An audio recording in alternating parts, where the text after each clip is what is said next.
Eu quero ler com você Gênesis 37. Diz assim: Jacó habitou na terra das peregrinações de seu pai, na terra de Canaã. Esta é a história de Jacó. Sendo José 17 anos, apacentava os rebanhos com seus irmãos. Sendo ainda jovem, andava com os filhos de Bila e com os filhos de Zilpa, mulheres de seu pai, e trazia más notícias deles a seu pai.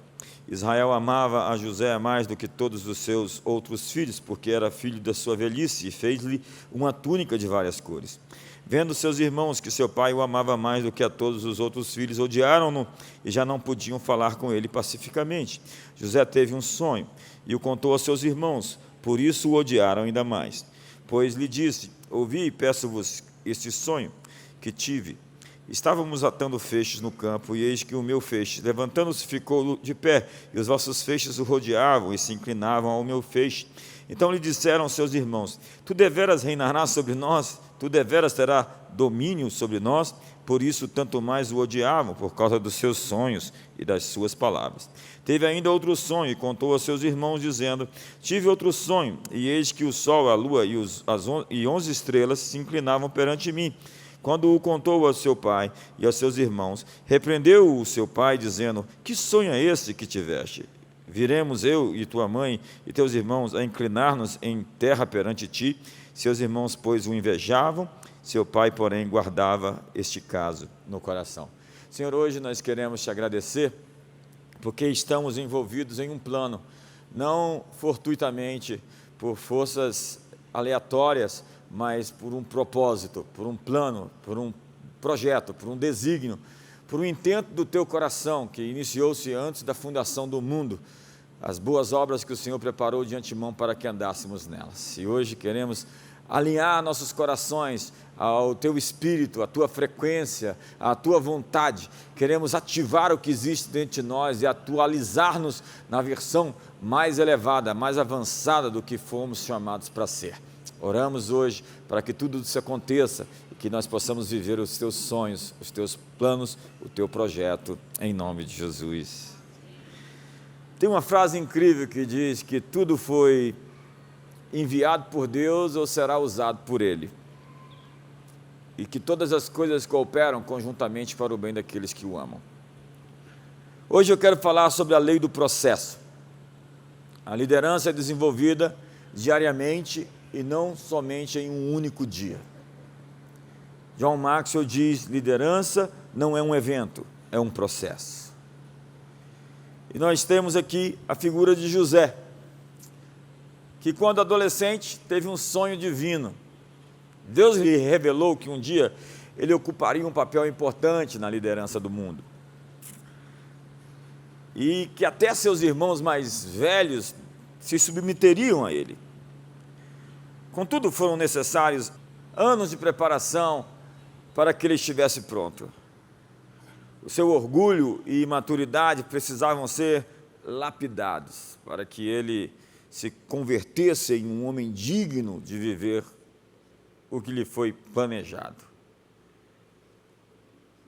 José progrediu do poço à prisão e da prisão para o palácio, de modo que cada lugar representou um passo de crescimento no processo. Ele estava se convertendo no líder que Deus havia destinado que ele fosse. Ele tinha 30 anos de idade quando se transformou no assistente, o imediato de Faraó. 13 anos haviam se passado entre o poço, a cisterna e o palácio. E quando seus irmãos visitaram o Egito para comprar alimento, passaram-se 22 anos. 22 anos para se cumprir a visão. Tanto tempo, né? José havia se transformado em um homem. A preparação não foi um acontecimento, mas um processo, e não foi fácil. Ele foi preparado em uma panela, não em um micro-ondas.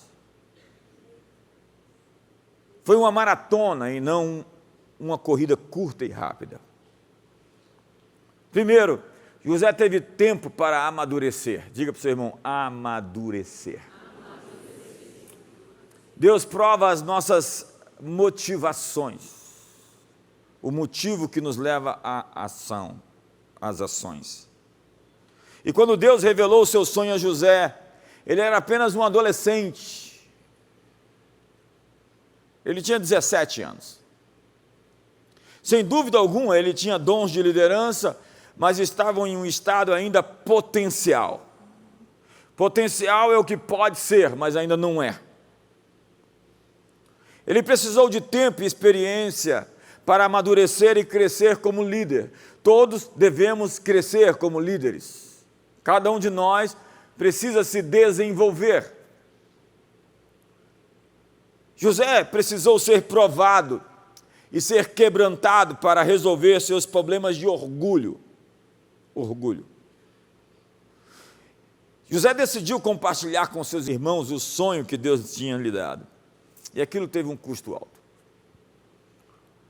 Eu ouvi uma frase incrível esses dias: seja discreto, silencie seus planos.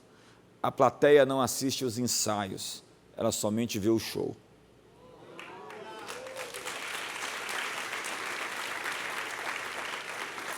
Mas José, o menino, era um pavão.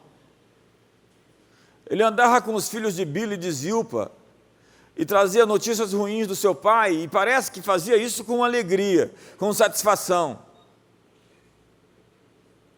Ele precisava ser provado e quebrado no seu orgulho.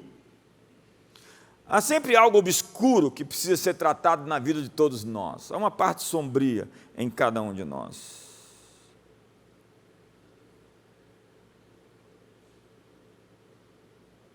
Eu tenho medo da sua parte sombria.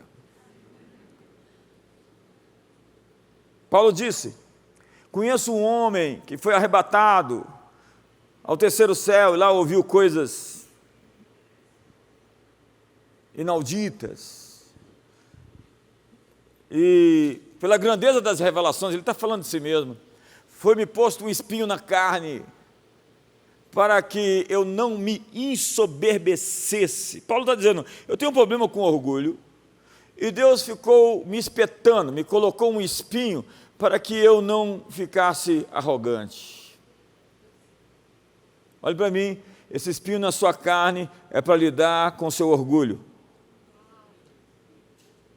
Essas coisas que acontecem conosco, é justamente para nos nivelar, a fim de que nós não nos percamos no caminho.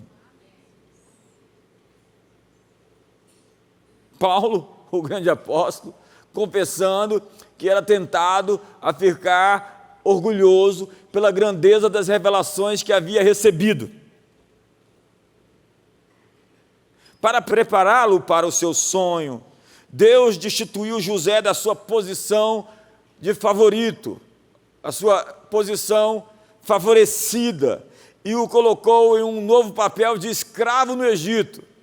Saiu da casa do papai, o menino mimado, o menino protegido, com uma capa, um manto especial que os seus irmãos não tinham, e foi ser escravo. Parece que tudo estava dando errado. Não, não era um evento, era um processo. A perda, o prejuízo, o revés, era o caminho para ele ir até o sonho que ele tinha tido. Acho que eu estou falando com alguém aqui.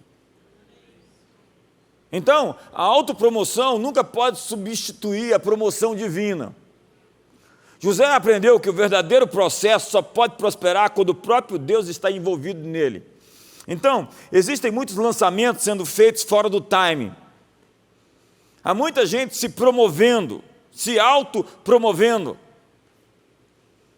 E é preciso abraçar o processo de transformação e não adiantar-se na promoção. A dívida é prova de impaciência.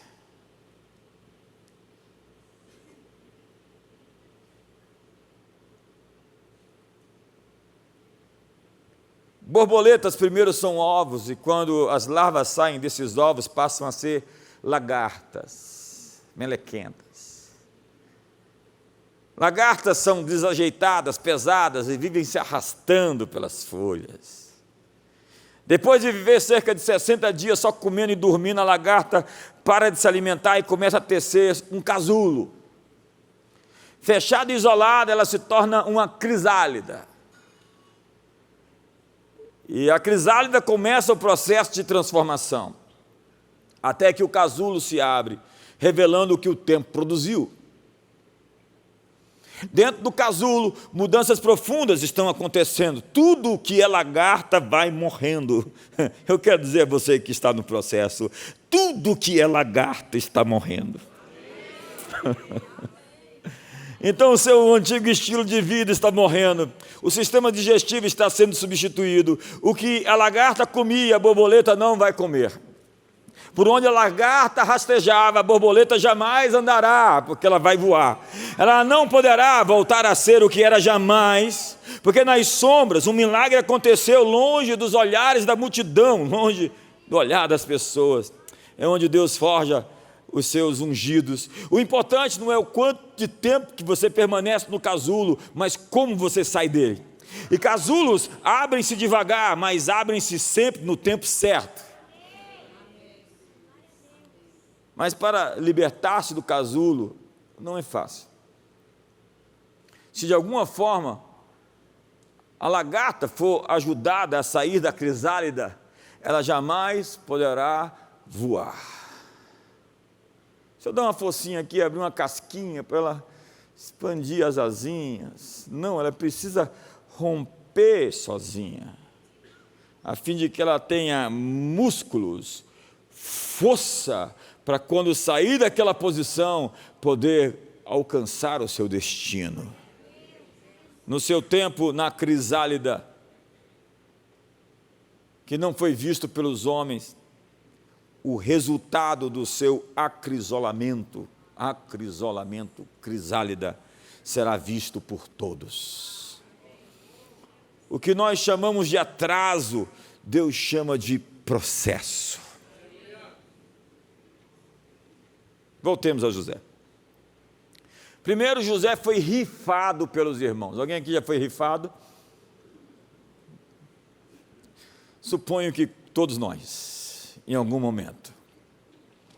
Venderam o menino como escravo. Na casa de Potifar, ele trabalhou fielmente, foi evidente que Deus estava com ele. Ele obteve uma nova posição de favorecimento agora em uma outra casa, em uma outra geografia.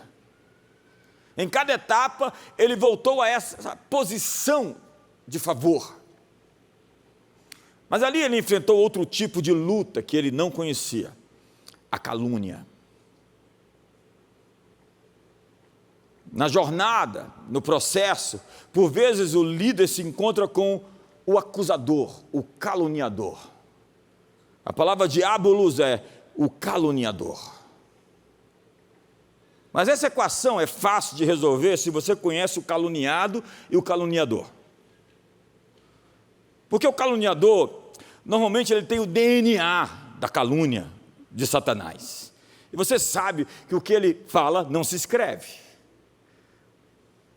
E conhecendo um pouquinho o caluniado, você vai saber que o que se fala sobre ele não é condizente sobre aquilo que você observa nele. Quantos estão comigo aqui hoje? Essa semana eu postei uma frase do Samuel Age que dizia: existem histórias verídicas e falsas sobre todos nós. Nossos amigos crerão nas primeiras, nossos inimigos nas últimas. Então pare de esperar reconhecimento de quem espera apenas a sua queda. Continue lutando.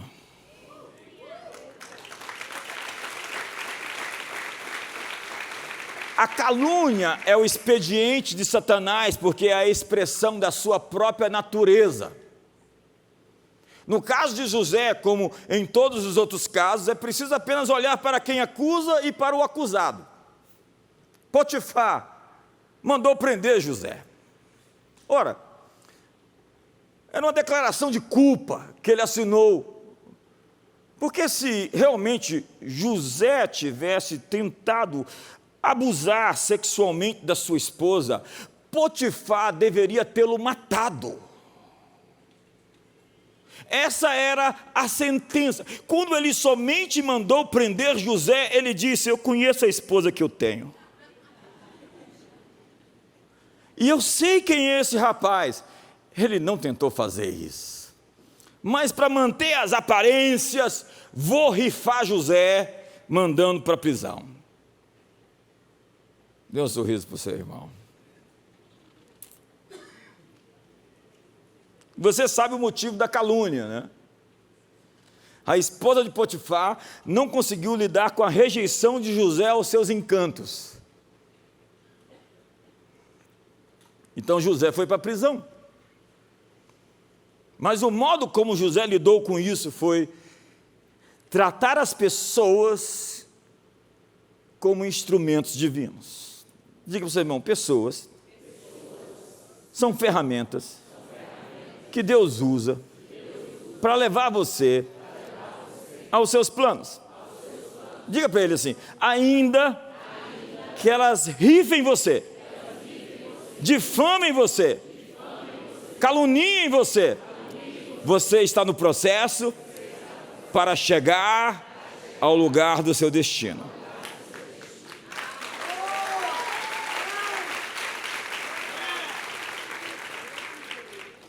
José podia guardar rancor contra certas pessoas. Seus irmãos o venderam. Os traficantes de escravos transportaram-no ao Egito. A esposa de Potifar o caluniou. E ainda segurou a capa dele como prova, porque ele fugiu e deixou a capa. Tinha até prova. Potifar não fez nada, sabendo o que tinha ocorrido de fato. O copeiro que ele interpretou o sonho, o esqueceu na prisão. José venceu somente porque viu Deus em cada fase da sua luta. Seus ofensores eram simplesmente instrumentos de Deus na sua vida. Eu vim aqui notificar você, noticiar você, eu vim aqui dizer a você que cada ofensa, que cada inimigo que se levanta contra você, são instrumentos de Deus na sua vida para te levar aonde você tem que ir.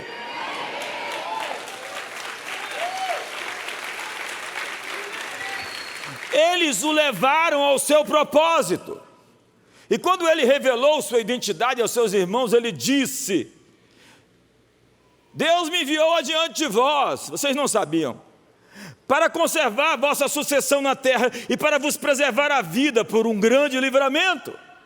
Assim não foste vós que me enviaste para cá, e sim Deus que me pôs por pai de Faraó e senhor de toda a sua casa, como governador em toda a terra do Egito. Aleluia!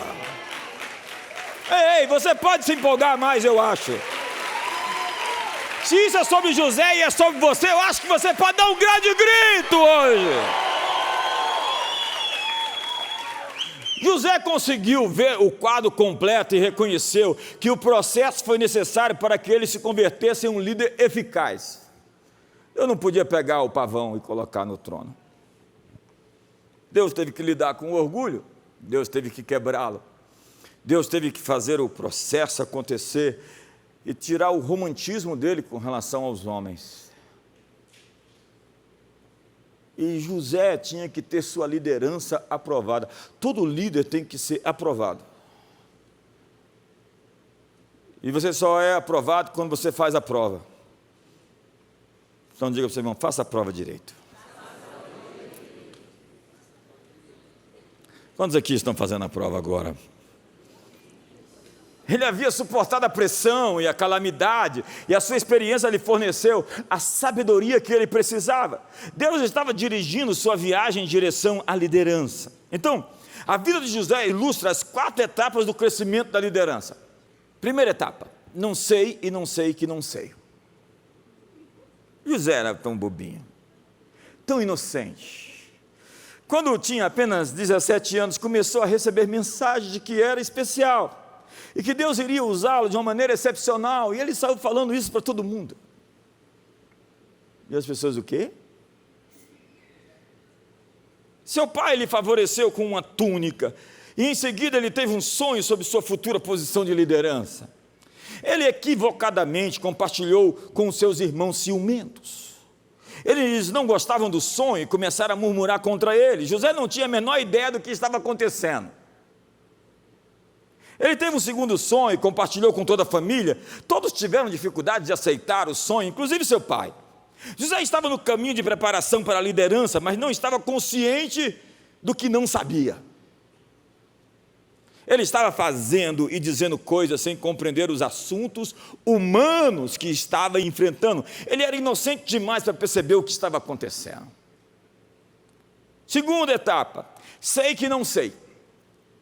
Ele começou a entrar na consciência de que não sabia das coisas, porque ele teve um choque com a realidade.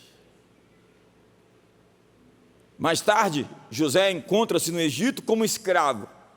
E foi durante esses primeiros anos que ele passou pela sua segunda etapa de crescimento na sua liderança. Ele começou a se conscientizar do que não sabia.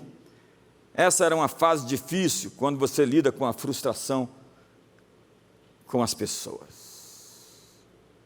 Isso pode lhe enviesar, lhe deixar estigmatizado, marcado e impedir você de se tornar um grande líder. As pessoas são incapazes de trabalhar em equipe ou de montar equipes porque foram feridos, machucados e estão incapacitados de lidar com a ofensa, com o trauma, com a dor, com a traição, com a calúnia.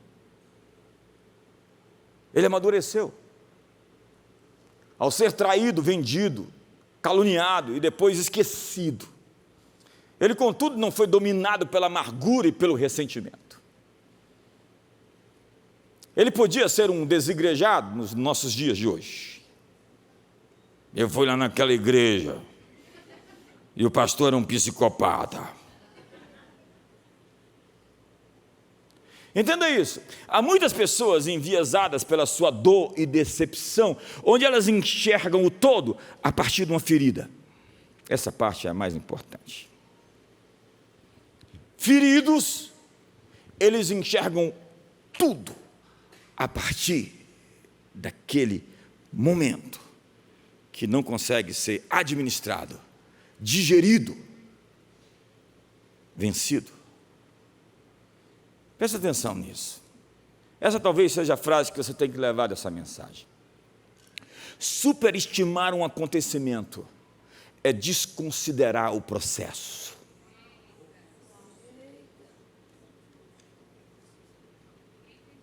Você pode colocar tudo a perder por uma dor não resolvida. Vilões são vilões por dores não resolvidas.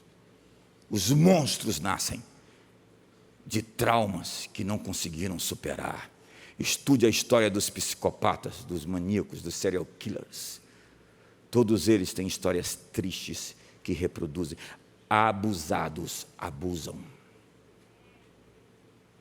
Ou perdoam, são sarados, corrigem e saram.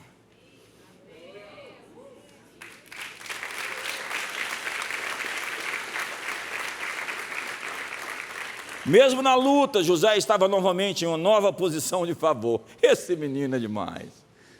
Era o favorito do pai. Depois estava na casa de Potifar, voando, passeando. Depois chega na cadeia e está lá, liderando. Era o chefe da papuda. Tudo o que fazia, Deus prosperava. Estava lá interpretando sonhos, dando visão, revelação, palavra profética. Então ele entra na terceira etapa.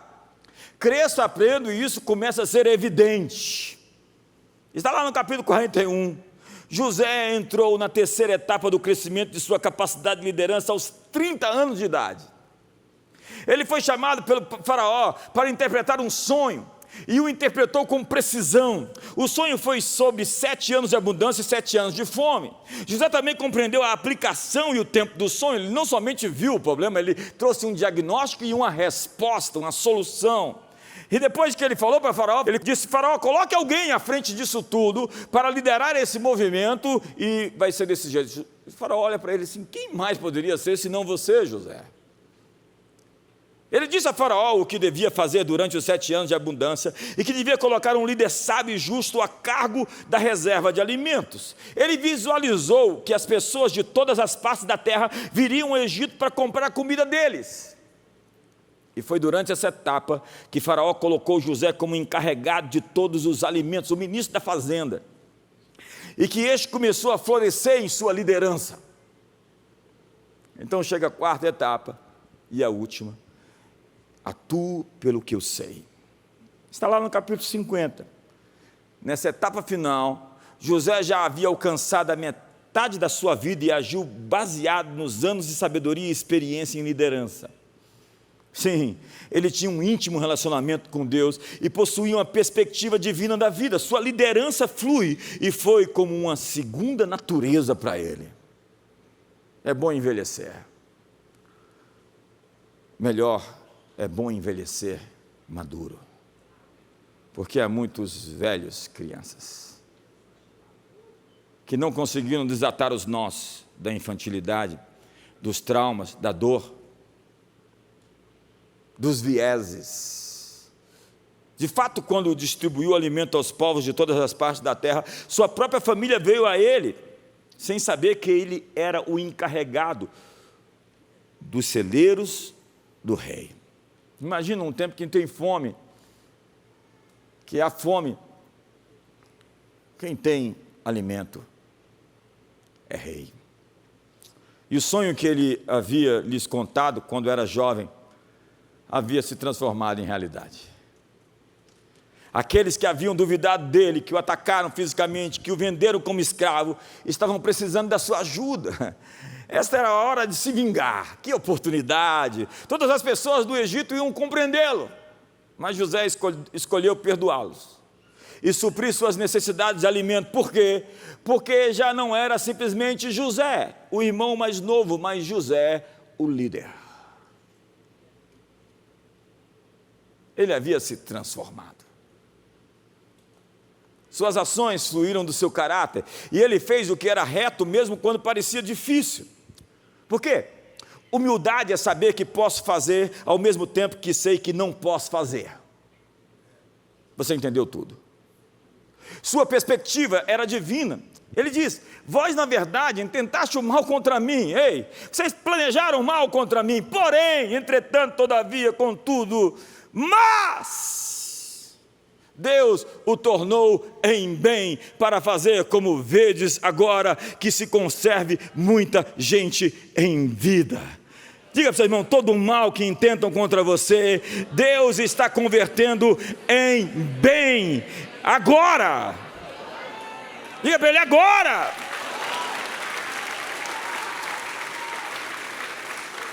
Senhoras e senhores, espere até o mundo dar mais uma volta.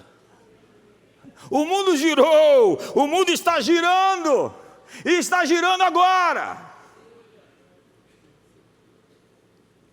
É incrível a gente viver nesse tempo, com todos os acontecimentos dos últimos dias, especialmente de ontem nos Estados Unidos.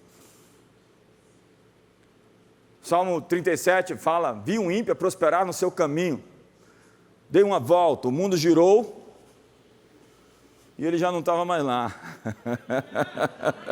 Diga para o seu irmão: deu uma volta.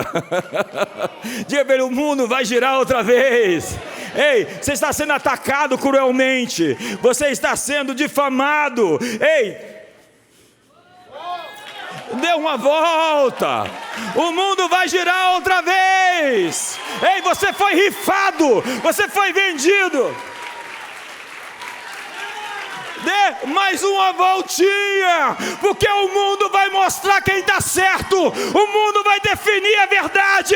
Há algo acontecendo, o que intentaram contra nós, Deus está tornando em bem. Me ajuda aí. Diz a Bíblia: confia no Senhor e faz o bem, habita na terra e alimenta-te da verdade.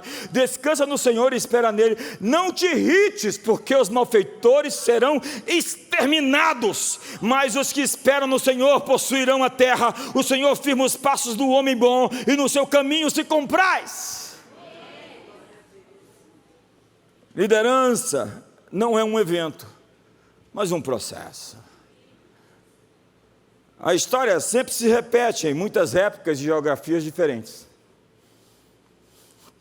Com José foi no Egito, 1650 anos, na época dos faraós Ixos, provavelmente. 1650 anos antes de Cristo. Mas em Israel, 1000 anos antes de Cristo, nós vemos o mesmo ciclo do poder acontecendo na vida de Davi. Davi estava preso à lei do processo. Ele foi rejeitado pelos seus irmãos, lembra?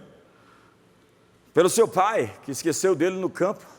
Samuel estava lá, chamou todo mundo para a mesa, Davi ficou, como dizia em Portugal, a ver navios.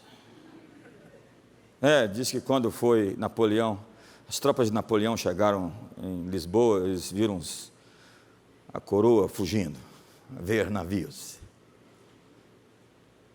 Davi estava preso à lei do processo, então ele tinha que ser rejeitado. Foi rejeitado por Mical, sua esposa, pelo seu rei. Rejeição é parte do tratamento e do treinamento, e se você não lidar com isso, você nunca vai chegar aos seus objetivos. Você não pode se acostumar com os aplausos das pessoas, você deve buscar o aplauso dos céus.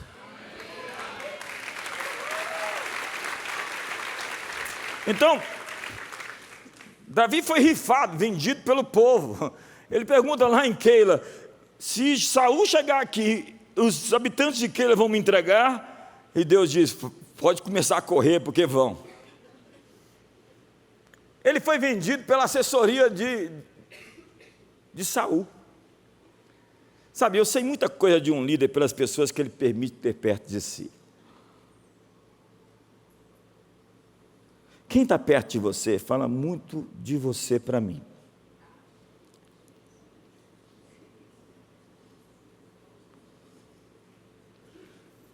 Você não pode ser gente boa andando com gente ruim.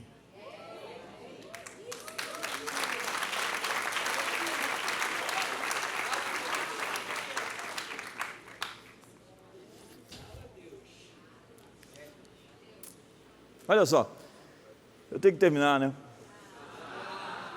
Depois também Davi se levantou e saindo da caverna gritou a Saul dizendo, ó rei meu senhor, olhando Saul para trás, inclinou-se Davi e lhe fez reverência com o rosto em terra. Esse é o Davi, eu gosto, a NASA tem que estudar esse cara. Disse Davi a Saul, por que dás tu ouvido às palavras dos homens que dizem, Davi procura te fazer mal? Davi matou a charada. Saul era assessorado por um bocado de gente ruim do lado dele, que ficava incitando ele contra Davi. O contexto desse texto é Saul lá, esvaziando, vou amenizar. Ele está na caverna, fazendo uma coisa, ia morrer de um jeito assim, extremamente humilhante. E os homens de Davi dizem, agora é a hora, vamos para cima, Deus te entregou os inimigos nas suas mãos. E Davi falou, é falsa essa profecia, Deus não me entregou ninguém, eu não vou matar esse homem porque eu não sou louco. Davi conseguiu controlar seus homens e colocá-los em perspectiva, enquanto Saul era alimentado pelo veneno das pessoas ruins que estavam do seu lado. Eu estou em Brasília, eu sei o que é isso. Um líder pode ser definido pela sua assessoria.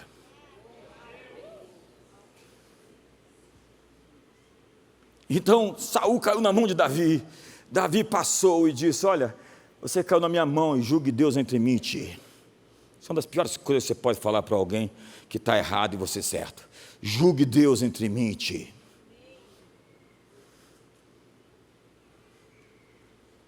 E o que acontece? É que Davi identificou que o problema inteiro estava nas pessoas próximas, o círculo íntimo de Saul. Então nós temos um outro texto anterior que mostra a figura, o arquétipo desse sujeito chamado Doeg. O edomita é parente próximo do amalequita, porque é Edom, e Edom é Esaú, Esaú é Edom, e Amaleque é Edom, Amaleque é Esaú. E Saul se levanta e diz, ninguém de vocês me faz saber que o filho de Jessé anda por aí, e estão dando para ele logística, estão dando para ele comida, e até meu filho fez aliança com ele, e todo mundo calado, e de repente esse Doeg tem que mostrar sua força, mostrar sua habilidade. Doeg precisa mostrar que é bom, ele precisa mostrar seu serviço, ele precisa mostrar seu valor. Diga para o seu irmão, cuidado com quem precisa mostrar seu valor. Então ele se levanta e diz para Saul: viu o filho de Jessé chegar a Nob, e Aimeleque, filho de Aitube, e como Aimeleque, a pedido dele, consultou o Senhor, lhe fez provisão e lhe deu a espada de Golias, o filisteu. Aí no verso 17, o rei julga os sacerdotes de Nob e diz: disse o rei aos da guarda que estavam com ele: volvei e matai os sacerdotes do Senhor, porque também estão de mãos dadas com Davi, porque souberam que fugiu e não me fizeram saber. Porém os servos do rei não quiseram estender as mãos contra os sacerdotes do Senhor. Ninguém ousou levantar a mão. Mas tem Doeg, irmão, para fazer o serviço sujo. Então disse o rei a Doeg: volve-te e remete contra os sacerdotes. Então se virou Doeg, o edomita, o amalequita, e arremeteu contra os sacerdotes e matou naquele dia, veja bem, 85 homens que vestiam estola sacerdotal de linho. Esse Saul é doido. E essas estruturas onde você premeia instituições, governos, empresas, igrejas, o comportamento da infidelidade vai se tornar uma estrutura contaminada, uma estrutura comprometida. Há um filme incrível chamado Crimes Ocultos, que narra a história de como era o ambiente da então União Soviética pelos idos de 1950, quando Stalin era o ditador. Essa expressão que paredes têm ouvidos surge de lá, porque não se podia falar nada, porque tudo que se dizia chegava, até o que não se dizia, chegava até o partido. E por falar mal do partido, as pessoas eram levadas para a Sibéria, nos gulags. Às vezes com sentença de 25 anos de cadeia. Parece algo conhecido. E se você denunciasse um familiar seu, um irmão, uma mãe, um pai, você ganharia da parte do governo uma referência como alguém muito leal ao Estado. E você teria uma posição muito avançada, porque você traiu a sua família em prol do Leviatã. Então você seria muito respeitado. Doeg é o cara que está do lado de Saul agora, porque ele fazia o serviço sujo para Saul. Quantos estão me entendendo aqui hoje? Os arquétipos na Bíblia estão sempre presentes nessa figura de gente que reproduz comportamentos. Pessoas que vivem e existem sob a sina de encarnar um papel. É como alguém disse, o diabo está contratando pessoas para ser um Doeg, para ser um Saul, para ser uma mulher de Potifar, para ser os irmãos de José, que por inveja o venderam. Mas eu sinto dizer que Deus está procurando os Josés e os Davis, e está lhes informando que apesar das perdas e dos prejuízos, e de todos os inimigos, você está na estrada para o palácio, para um tempo de governo, de autoridade e de vitória. Porque liderança não é um evento, liderança é um processo.